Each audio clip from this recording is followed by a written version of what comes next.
In the birthing room of the hospital, the dim light from the ceiling lamps cast a cold, quiet atmosphere. The steady beeps from the medical machines were the only signs of life around, like a reminder that something monumental was about to happen. Emma, a young black woman, sat in a chair gripping the armrests tightly. Her belly was round and full of hope and life, but mixed within was a barely concealed anxiety. She had been preparing for this moment for 9 months, the moment she would give birth to her first son. John, Emma's husband, stood by the window, staring out thoughtfully, tall and steady in his business suit, but this time he didn't carry the image of a powerful man, the hospital's COO. Today, he was just a husband, a soon-to-be father awaiting his first child. Though his exterior appeared calm, his eyes betrayed the tension simmering beneath the surface. In other circumstances, he was always in control, but at this moment, the fate of his wife and child was beyond his grasp. "How are you feeling?" John asked gently, breaking the silence. Emma gave a faint smile, trying to keep her composure. "I'm fine," she replied, but her hands still rested on her belly as if to protect the little life inside. Mixed emotions, both joy and fear, surged within her. "I just want to give birth already." John stepped closer to her, leaned down, and softly held her hand, gently rubbing her palm in a comforting gesture. "We'll get through this, love. Everything will be fine." Both had dreamed of this moment for years. They had faced many challenges, from fertility treatments to long nights of silent prayers. And now, the child they had longed for was just a few hours away. The anticipation and joy overshadowed all worry, but deep inside Emma, an unshakable sense of unease remained. The first light contractions began, like gentle waves rolling through her belly. Emma tried to breathe steadily, focusing on her breath to keep calm. But beneath the peaceful surface, anxiety simmered. She kept telling herself this was just the beginning, that everything would be fine. But the feeling that something was wrong started to creep into her thoughts. John, standing beside her, watched every subtle change in Emma's face. "Are you sure you're okay?" he asked, trying to read the thoughts hidden behind her eyes. Emma nodded, though her hands trembled slightly. "It just feels like it's taking too long. It feels like I've been pregnant forever." John smiled, trying to lighten the mood. "You've been saying that since the 6th month."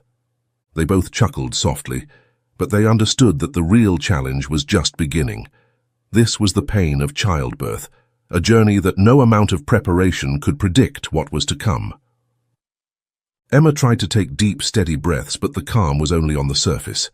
The contractions were not just a physical sensation, but carried a lingering fear, creeping into every moment as her body began to change.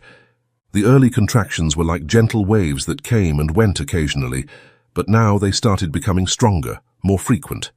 The pain became clearer and more intense, like small storms building into larger waves, drowning Emma's consciousness in tension.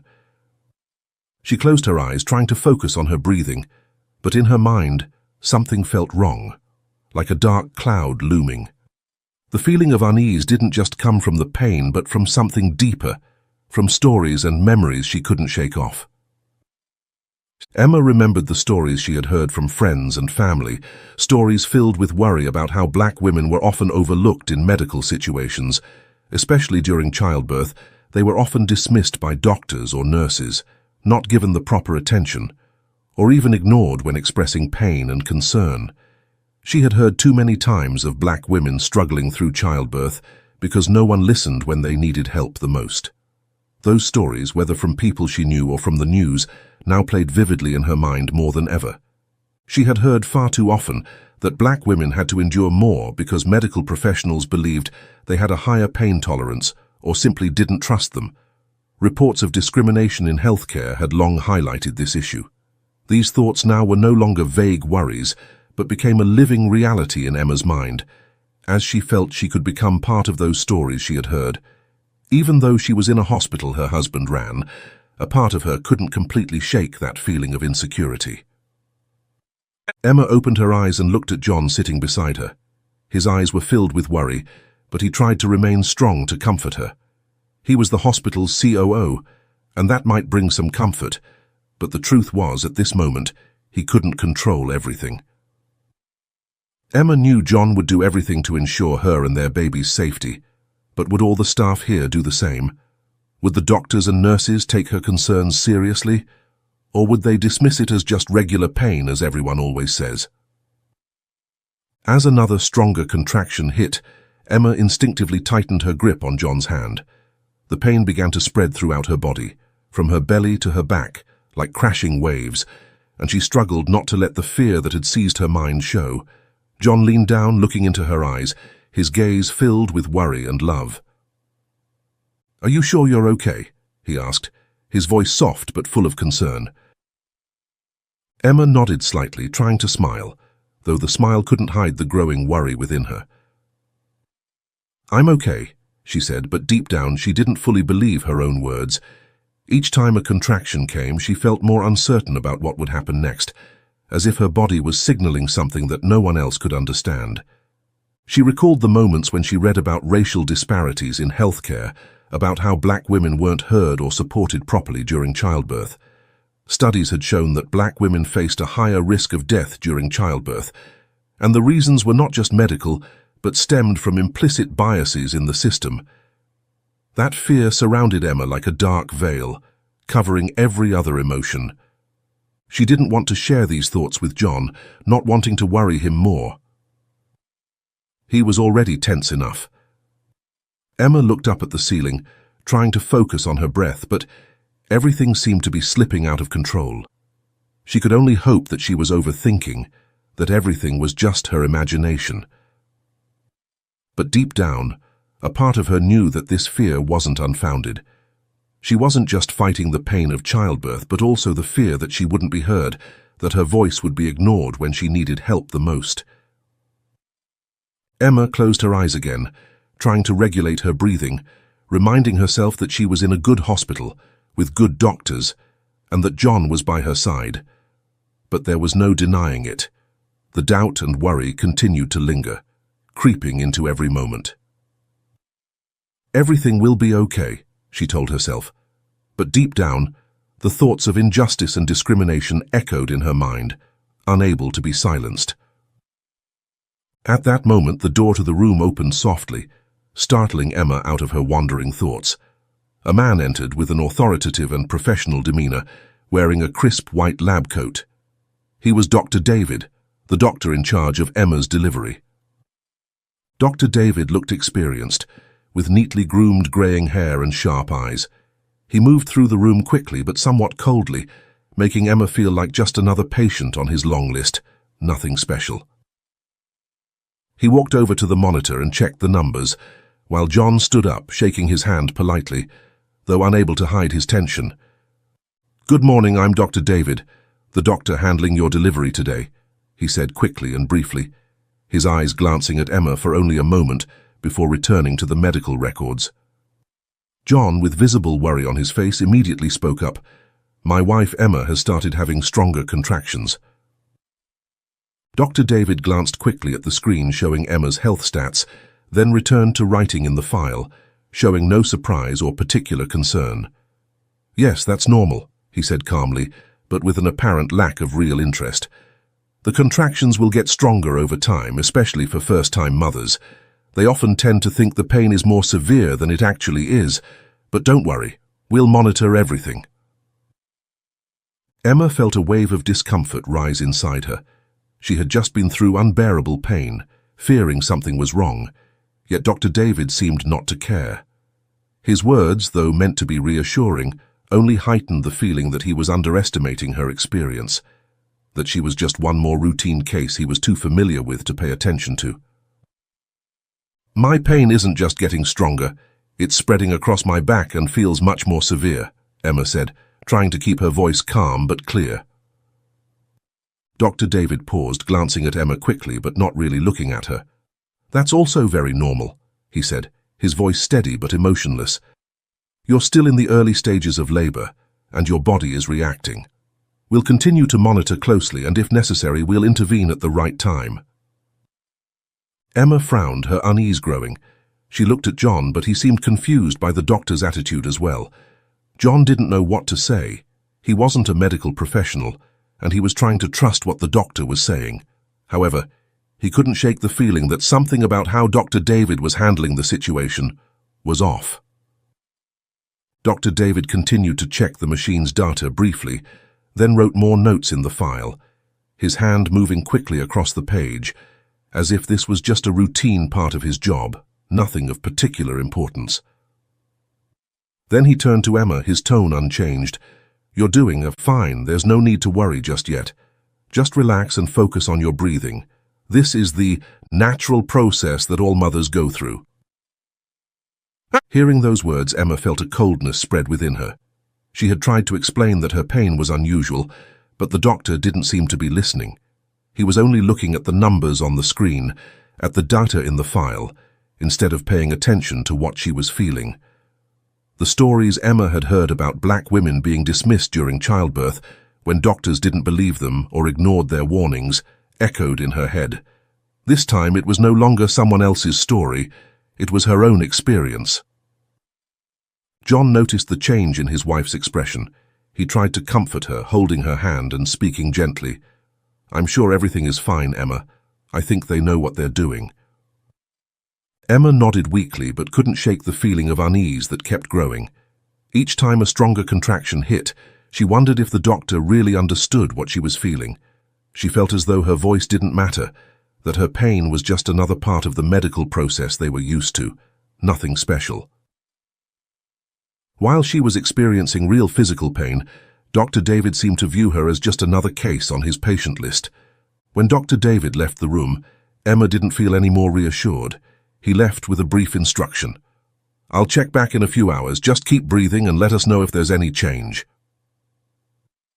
The door closed, leaving Emma in a tense silence. John turned to Emma, trying to maintain a calm demeanor but clearly worried. "Everything will be fine, love," he said, trying to reassure her. But deep down, Emma felt a growing sense of dread. Not just because of the pain, but because she felt like she wasn't being heard. She didn't know how to make the doctor understand that this pain wasn't normal, that something was really wrong with her body. Emma closed her eyes again, trying to focus on her breathing as the doctor had instructed, but her mind couldn't find peace. Each breath carried the fear that she would be ignored, that her voice wouldn't be given the attention it deserved, and this only made her more anxious as the pain began to intensify, each contraction like a powerful wave crashing against her body, leaving her no choice but to endure it. As time passed, Emma's pain grew more and more severe. Each contraction was longer and more intense than the last, as if an invisible hand was squeezing her belly, forcing her to cry out and grip the bedsheet tightly. It felt as though her body was no longer under her control, as if it was slipping away from her. Emma tried to remain calm, but the pain began to invade her entire being, making everything feel blurry and unbearable. John, sitting beside her, noticed the drastic change in his wife's expression. "Emma, are you okay?" John asked, his voice filled with worry, as he saw sweat beginning to bead on her forehead. Emma tried to nod, but her eyes told him that things were no longer simple. The pain was no longer just the normal contractions of labor. It felt more like unrelenting torture. "No, it's not okay," Emma finally said, her voice trembling with pain. "This pain, it's too much and something's not right. You have to call the doctor, John." John immediately stood up, the worry etched on his face. He looked toward the door and quickly stepped out, feeling like he couldn't stay still any longer. He opened the door and glanced down the hallway, hoping to see Dr. David or someone who could help. After a few moments of confusion, a nurse passed by and John hurriedly asked for help. A few minutes later, Dr. David returned to the room, his expression not overly hurried, which only heightened John's worry. "What's going on?" he asked, his voice still calm but distant. "My wife is in more pain and she feels like something's wrong," John explained, his voice tense with stress. "This pain isn't like what you said earlier. I think you should check again." Dr. David glanced at Emma, who lay on the bed with a pale face, her hands gripping the edge of the bedsheet. He silently approached, checked the monitors, and looked again at the medical file without speaking for several seconds. She's still stable according to the indicators we're monitoring, he said after checking. Stronger pain is normal as labor progresses. She's still in the early stages, and this could last for several more hours. Emma heard the doctor's words and felt as if everything around her was beginning to sway. The pain had become unbearable, and the doctor's indifference only made her feel more abandoned in this situation. She tried to say something, but the pain was too intense for her to form the words. All she could do was look at John, hoping he could understand the fear she was feeling. John couldn't hide his frustration. He felt stuck between trusting the doctor and the sense that something was seriously wrong with his wife. "Can you check more thoroughly?" John demanded, his voice becoming firmer. "She says this pain is unusual and very severe." Dr. David sighed, clearly irritated by John's request, but he still approached Emma and quickly examined her condition once more. After the examination, he shrugged and said, "She's only dilated about 3 centimeters, which means we're still a long way from delivery. This pain is part of the process, and she'll have to endure it a while longer. There's no reason to worry at this point." Hearing that, Emma felt a wave of disappointment and helplessness that she couldn't put into words. The pain was getting worse, as if something was truly wrong with her body, but Dr. David continued to dismiss what she was feeling. She tried to take a deep breath, but the worry and fear were creeping in. John stared at the doctor, anger clearly visible on his face. "My wife is in excruciating pain, and all you're saying is that it's normal. Are you sure?" His voice was filled with frustration, unable to understand why the doctor's concern was so cold. Dr. David responded with a blank look. "I've monitored many deliveries, and this is a natural process. We don't need to intervene too early. I'll check back in a few hours." He then left the room without saying anything more, and John stood frozen, staring after the doctor. He felt a mix of helplessness and confusion, unsure whether to trust the doctor's words or the sense that his wife was experiencing something much more serious. Meanwhile, Emma, lying on the bed with a pale face, began to feel that she wasn't being heard, that her pain and concerns were being dismissed.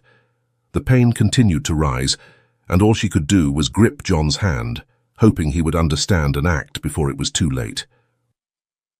John looked down at his wife, feeling overwhelmed by helplessness. In that moment, as Emma's pain worsened, he knew he couldn't stand still any longer. He had to do something. Without waiting another moment, John quickly left the room, heading down the hallway with determination in his eyes. He ran to find someone who could help, and after a while he encountered Dr. Sullivan, one of the most experienced doctors at the hospital.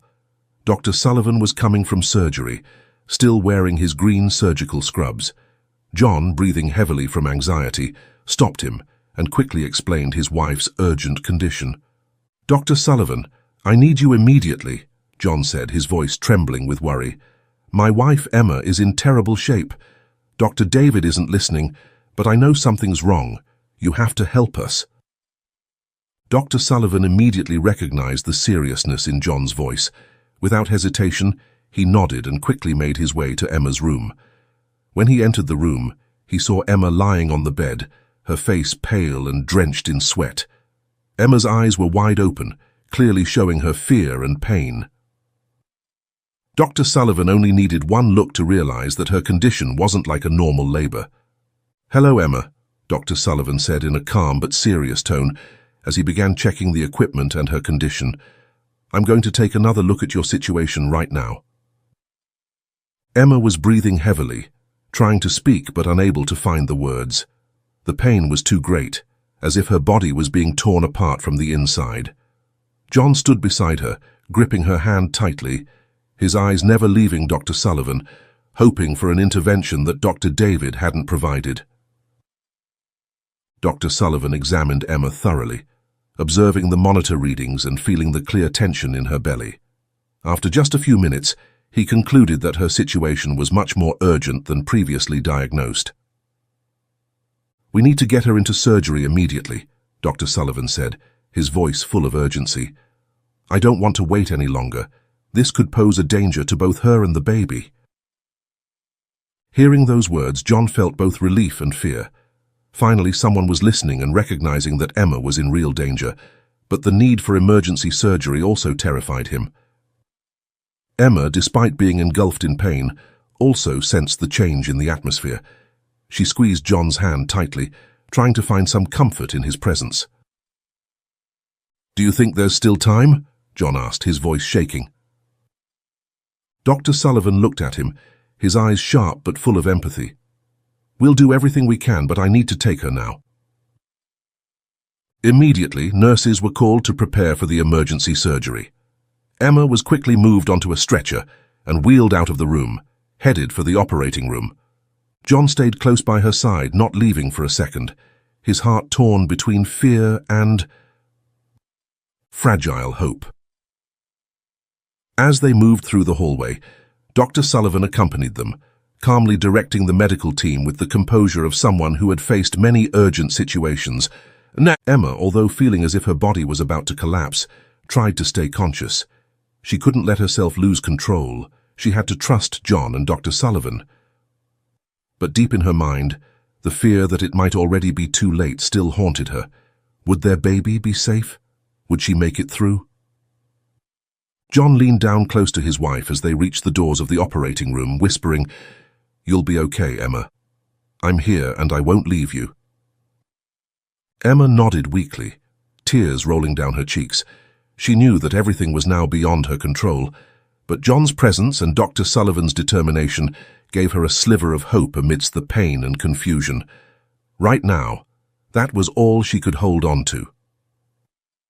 She was quickly wheeled down the hallway, the lights from the ceiling passing over her like dim flashes in an unclear dream. The pain seemed to have reached its peak, but part of her began to feel numb from exhaustion. John stayed beside her, his hand holding hers tightly, though fear and worry were evident in his eyes. The doors to the operating room opened, and Emma was swiftly brought inside. The nurses and doctors moved professionally and precisely, preparing for the emergency surgery. Dr. Sullivan stood at the head of the bed, looking down at Emma with determination and calm. He was used to such emergencies, and although Emma's condition was concerning, he knew there was no time for hesitation. "Emma, you're going to be okay," Dr. Sullivan said, his voice reassuring as he prepared for surgery. "We're going to do everything we can to make sure you and your baby are safe." Emma nodded weakly, unable to say more. The pain was immense, but now it was being overshadowed by fear and anticipation. She just wanted it all to be over, to hear her baby's cry, to know that her child was safe. As the anesthesia began to take effect, Emma felt her body grow lighter, her mind drifting between reality and dream. John, asked to wait outside, stood at the doors of the operating room, his heart heavy. He had never felt so powerless. Every decision he had ever made, every problem he had ever handled, none compared to this moment, when the lives of his wife and child were in the hands of someone else. He bowed his head, silently praying, hoping that Emma and their child would make it through. Inside the operating room, everything moved like a well-oiled machine. Dr. Sullivan performed the surgery with intense focus. Minutes passed, but for Emma and John, it felt like an eternity. Finally, the high-pitched cry of a newborn echoed through the cold, sterile air of the operating room. That cry shattered the tense atmosphere, like a warm ray of light piercing through the cloud of worry. "Your baby boy is here, Emma. A healthy baby boy," Dr. Sullivan announced, his voice gentle but full of satisfaction. A tired smile crossed his face as he looked at the newborn. Though still under the effects of anesthesia, Emma felt a wave of relief wash over her. She couldn't fully open her eyes, but the sound of her baby's cry brought tears to her eyes. Finally, the moment she and John had waited so long for had arrived. The baby was safe, and for her that was all that mattered. Outside the operating room, John heard the first cry of his son, and tears immediately welled up in his eyes, unstoppable. He knew that it wasn't over yet, but that cry brought him immense hope. When a nurse came out to tell him that the baby had been born safely, John felt as if a massive weight had been lifted off his shoulders. "Your wife is okay," the nurse said to John, her voice warm and calm.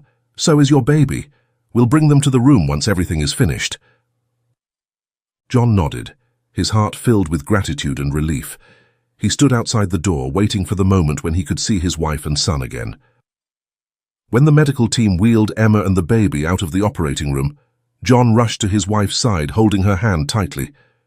"You did it, Emma," he whispered, tears falling as he gazed at their tiny son for the first time. "We have a family." Emma, still weak and tired, tried to open her eyes to look at her baby. Her heart swelled with happiness and relief. The tiny baby, with soft skin and faint cries, was here, safe in her arms. All the pain, all the worry vanished when she felt the little life resting peacefully in her embrace. "Our baby," Emma said softly, her voice filled with love. John sat beside her, his hand still holding hers, as if to remind them both that they had made it through. They both gazed at their son, their hearts overflowing with joy and relief. In that moment, all the worries of the past faded away, leaving only love and boundless happiness as their family was finally safe together. But as time passed and Emma began to recover from the surgery, John realized that this peace was only temporary. Part of him couldn't let go of the anger and disappointment over how Emma had been treated. They were fortunate to have Dr. Sullivan, but he couldn't forget how Dr. David had dismissed his wife's warnings, putting both her and the baby at risk. A few hours after the surgery was completed, Emma was moved to the recovery room. John sat beside her bed, still holding her hand, but in his eyes the worry was slowly being replaced by anger. They had gone through a horrifying experience, and now it was time to face the truth. There was a soft knock on the door, and John looked up to see Dr. David entering the room, his expression not much different from before. He walked over, holding a file, and spoke in his usual monotone. "I'm here to check on you. I see the surgery went well." John felt a surge of anger rise within him. He stood up, facing Dr. David, his eyes cold and full of fury. "Yes, the surgery went well, but that's thanks to Dr. Sullivan, not you," John said, his voice low but sharp as a knife. "My wife was crying out for help and you completely ignored her. If Dr. Sullivan hadn't intervened, what would have happened?" Dr. David seemed taken aback by the firmness in John's voice. He frowned, trying to maintain his calm and professional demeanor. "I followed the standard procedure," he said defensively. "We see many cases like this, and her condition initially didn't show any alarming signs." John couldn't hold back anymore. He stepped forward, his voice full of frustration and anger. "She told you that her pain wasn't normal, that something was wrong, but you didn't listen. You dismissed her feelings just because the numbers on the machines told you everything was fine, but she was the one experiencing the pain, and you chose not to listen." Emma lay on the bed, listening to every word John said, feeling the protection and love from her husband. She didn't have the strength to speak, but her eyes said it all. She had tried to voice her fears, but no one except John truly listened. Dr. David took a deep breath, clearly uncomfortable with the situation. He didn't respond right away, but he couldn't deny that there had been a mistake. I'm sorry if she felt unheard," he said awkwardly. "We always try to follow procedures and ensure the safety of our patients." John shook his head, feeling that this half-hearted apology wasn't enough. "Sorry doesn't make up for what happened. My wife almost lost her life, and if it weren't for Dr. Sullivan, my son might not have been born safely. This isn't just about procedures, it's about care, about listening to patients. And you failed." A heavy silence filled the room. Dr. David stood still, unable to offer any reasonable defense.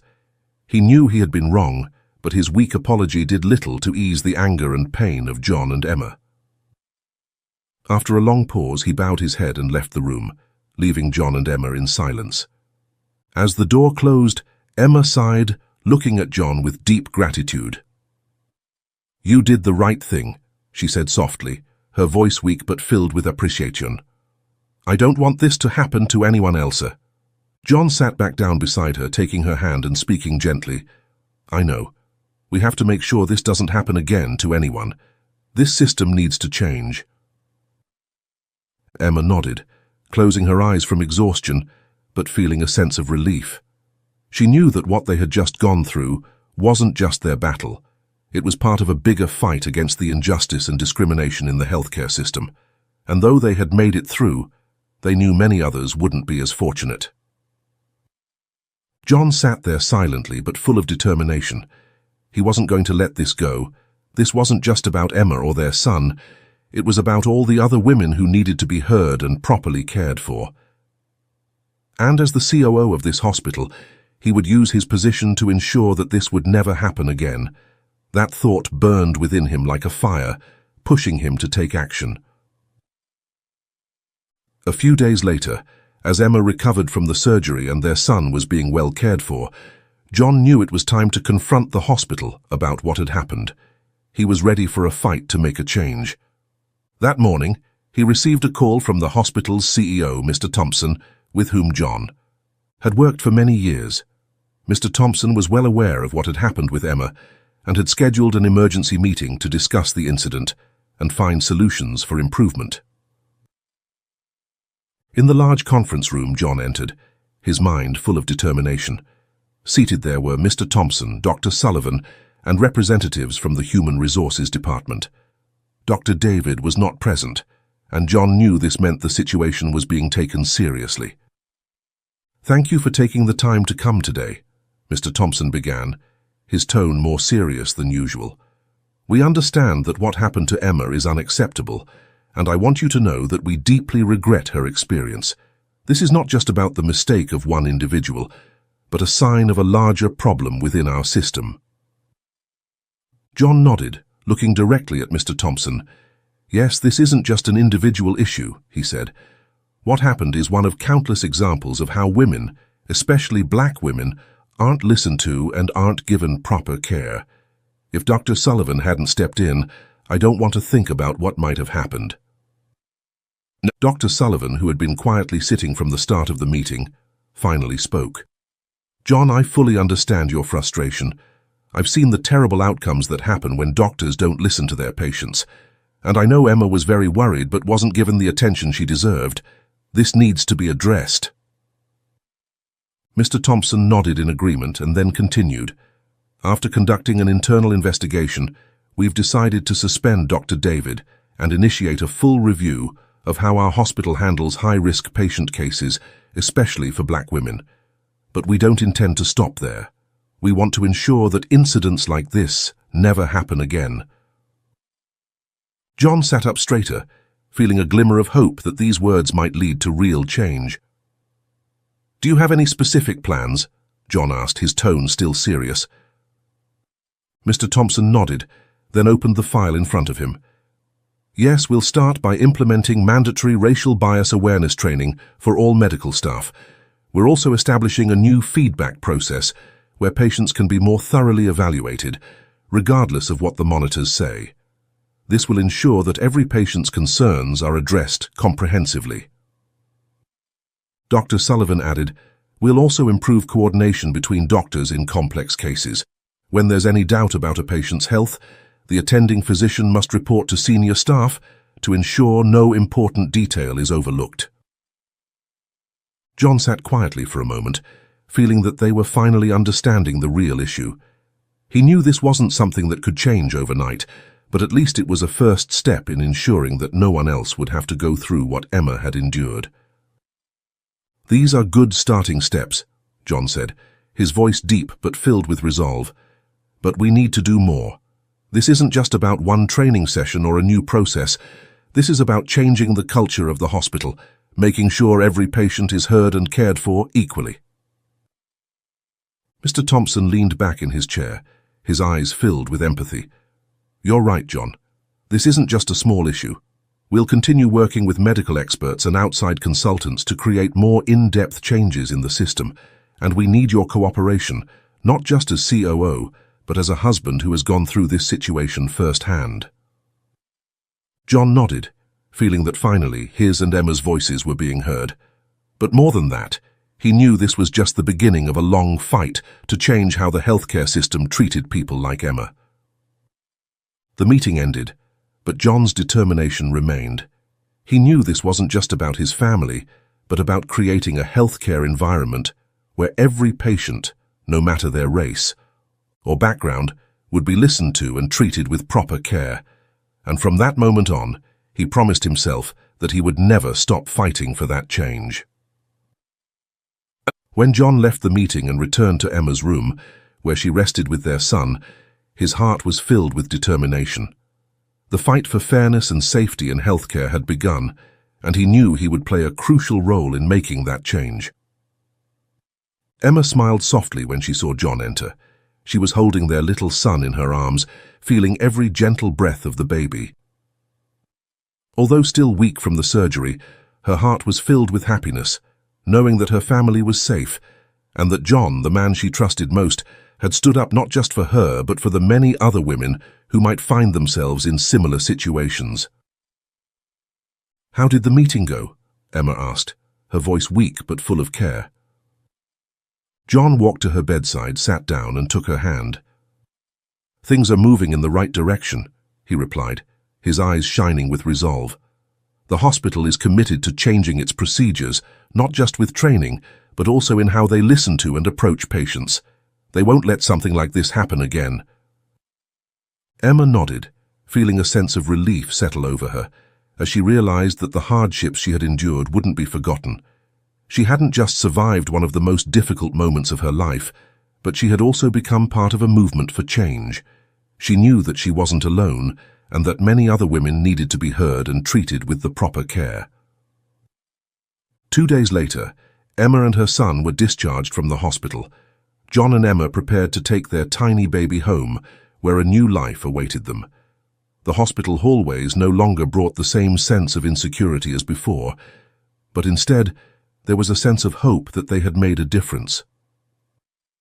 As the family stepped outside, the bright sunlight shone on them, bringing a feeling of freshness and hope.